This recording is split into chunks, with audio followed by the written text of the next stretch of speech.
एक बार की बात है, कालिया और उसकी पत्नी अपना घर बेचकर दूसरे गांव में रहने के लिए आते हैं। कालिया बहुत लालची होता है और नए घर की तलाश कर रहा होता है। जमींदार साहब, मुझे एक नए घर की तलाश है, लेकिन मैं ज्यादा पैसे नहीं देने वाला।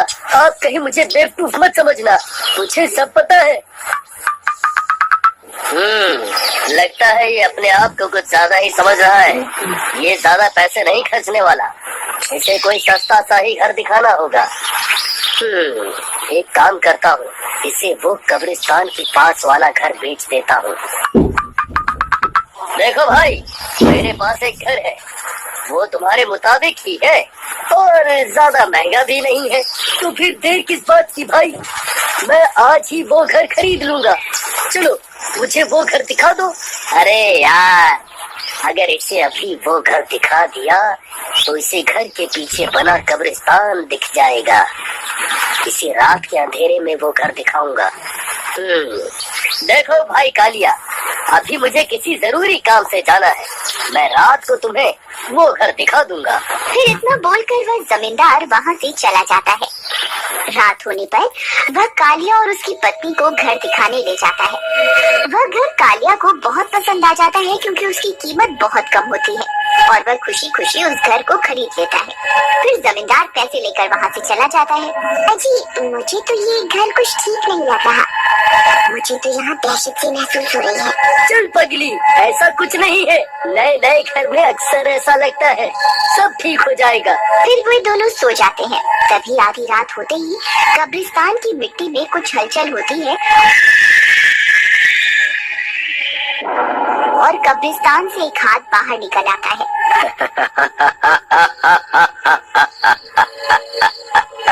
और बहुत डरावनी डरावनी आवाजें आने लगती हैं।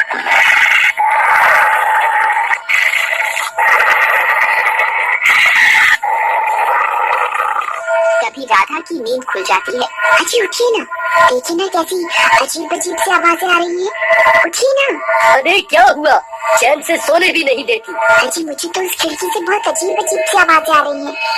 जरूर उस खिड़की के पीछे कोई है जो अजीब अजीब सी आवाजें निकाल रहा है। तभी एक भूत कब्रिस्तान से बाहर निकल आता है और पास के घर में रोशनी देखकर उसकी तरफ चल पड़ता है।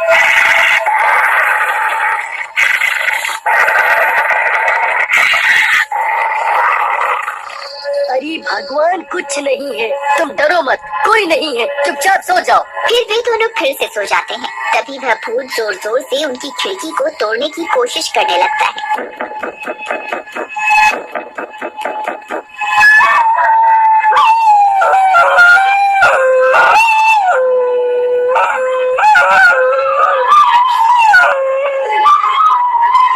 अरे मर गई रे, ये कौन है जो इतनी जोर जोर से खिड़की को पीट रहा है? अजी उठिए ना, देखिए ना, वहाँ जरूर कोई है जो हमारी खिड़की को पीट रहा है।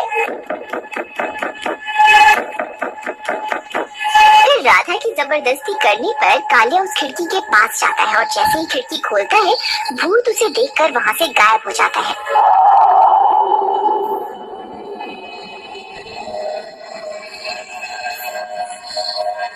क्योंकि कालिया ने ताबीज पहना होता है, लेकिन कालिया की आंखें फटी की फटी रह जाती है क्योंकि उसे वहाँ एक कब्रिस्तान दिखता है।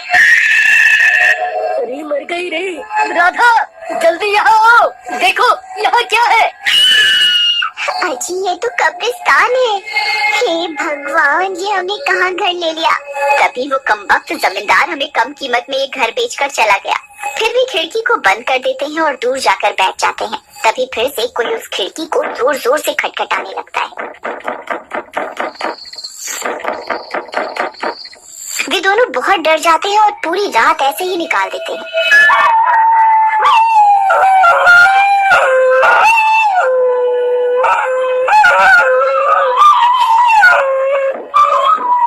फिर अगले दिन वो दोनों उस जमींदार की तलाश करने लगते हैं, लेकिन उन्हें उस जमींदार का कोई नामो निशान नहीं मिलता। फिर वे थक हार कर वापस अपने घर आ जाते हैं। फिर रात होने पर वे दोनों सो रहे होते हैं।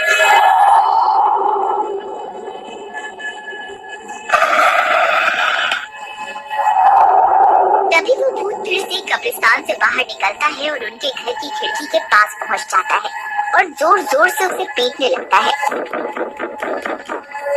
जी उठिए, ऐसे कोई हमारी खिड़की पीट रहा है जी। मुझे लगता है ये जरूर किसी की शरारत है, आज मैं इसे नहीं छोड़ूंगा। फिर इतना बोलकर कालिया हाथ में लाठी लेकर खिड़की की ओर चला जाता है। उस दिन उसने अपना ताबीज नहीं पहना होता, फिर वो खिड़की को खोल देता है। कौन है वहाँ? खबरदार, अब दोबारा इस खिड़की को खटखटाया ना तो तेरी हड्डी पसली एक कर दूंगा।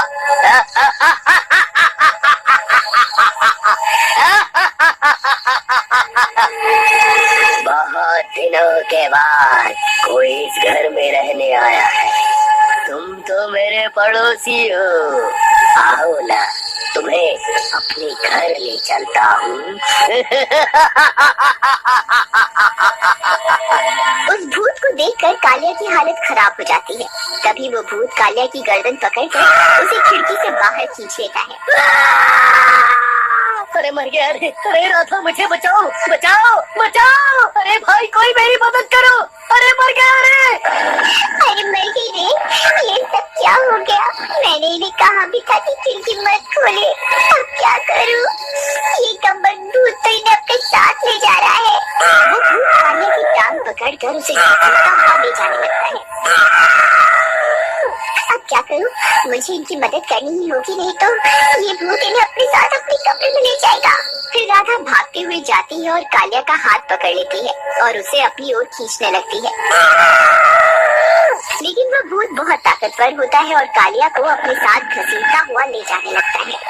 राधा, राधा, कोई फायदा नहीं है, ये भूत बहुत ताकतवर है, तुम कुछ नहीं कर पाओगी। तुम यहाँ से चली जाओ, नहीं तो ये तुम्हें भी मेरे साथ कब्र में ले जाएगा। राधा को कुछ समझ नहीं आता कि वो कालिया की मदद कैसे करे।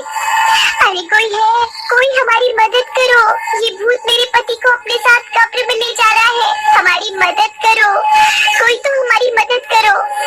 फिर वो भूत कालिया को अपने साथ कब्र के अंदर ले जाने लगता है।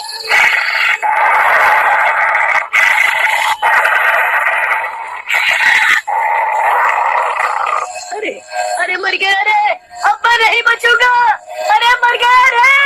राधा, राधा कुछ करो।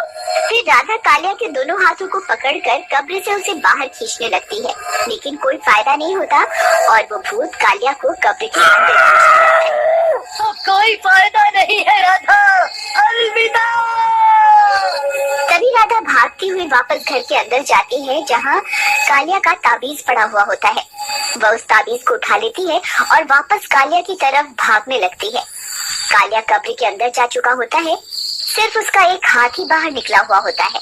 फिर राधा उस ताबीज को अपने हाथ में लपेट लेती है और उसी हाथ से कालिया का हाथ पकड़ लेती है और उसे खींचने लगती है। ताबीज की वजह से उसके हाथ में बहुत शक्ति आ जाती है और कालिया बाहर आने लगता है।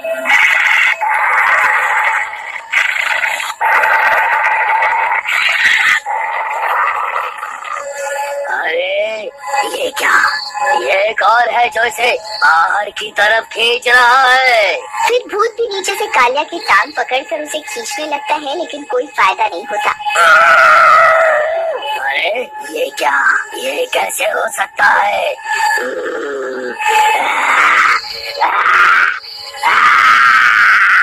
और देखते ही देखते राधा कालिया को कब्र से बाहर खींच लेती है।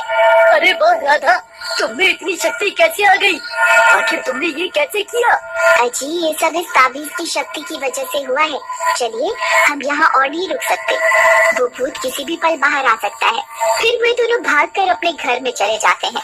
वो भूत भी कब्र से बाहर निकल आता है और सीधा उनकी खिड़की के पास पहुँच जाता है।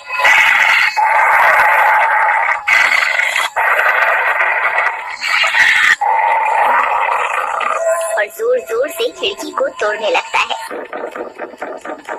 अरे मर गए रे, ये कबकत तो हाथ धोकर हमारे पीछे ही पड़ गया है, अब क्या करें? मैं तुझे नहीं छोड़ूंगा, तू मेरा शिकार है, तुझे मुझसे कोई नहीं बचा सकता।